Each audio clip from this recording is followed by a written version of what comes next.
ఒకసారి గురువుగారి కాలంలో ముళ్ళు గుచ్చుకుంది. ముళ్ళు తీయడానికి సూది కావాల్సి వచ్చింది. ఇంట్లో సూది లేనందున శిష్యులతో ఎవరినైనా అడిగి సూదిని తెమ్మన్నాడు గురువుగారు. సూది కోసం అందరూ బయలుదేరి వెళ్ళారు. సూది ఇంటింటికి తిరిగి అడగడం, వారు లేదు అనడం జరిగింది. చివరకు ఒక రైతు సూదిని తీసుకొని ఇంటి బయటికి వచ్చాడు.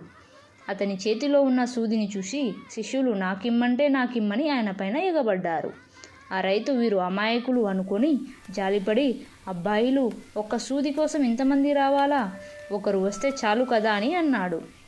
రైతు మాటలు విని శిష్యులు, అయ్యా, మా గురువుగారు ఏ పని చెప్పినా మేమంతా కలిసి చేస్తాం. దయ ఉంచి సూది ఇస్తే అంతా కలిసి పట్టుకుపోయి గురువుగారికి ఇస్తాం అన్నారు. ఇంత చిన్న సూదిని ఇంతమంది ఎలా తీసుకువెళ్తారు? సరే, మా తోటలో ఒక తాటి దూలం పడి ఉంది. దాని తలభాగమున సూదిని గుచ్చి తాటి దూలాన్ని మోసుకెళ్ళండి అని వెటకారంగా అన్నాడు రైతు. మీరు చెప్పింది చాలా బాగుంది, అలానే చేస్తాం.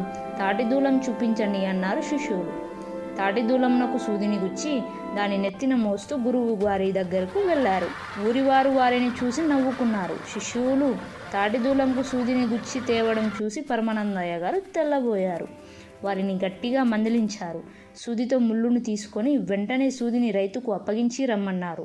శిష్యులు ఆ సూదిని మళ్ళీ తాటి దూలంకి గుచ్చి దానిని రైతు ఇంటికి వెళ్ళి సూదిని ఇచ్చారు. పరమానందయ్య శిష్యుల పనిని చూసి రైతు దంపతులు కడుపు చెక్కలయ్యేలా నవ్వుకున్నారు.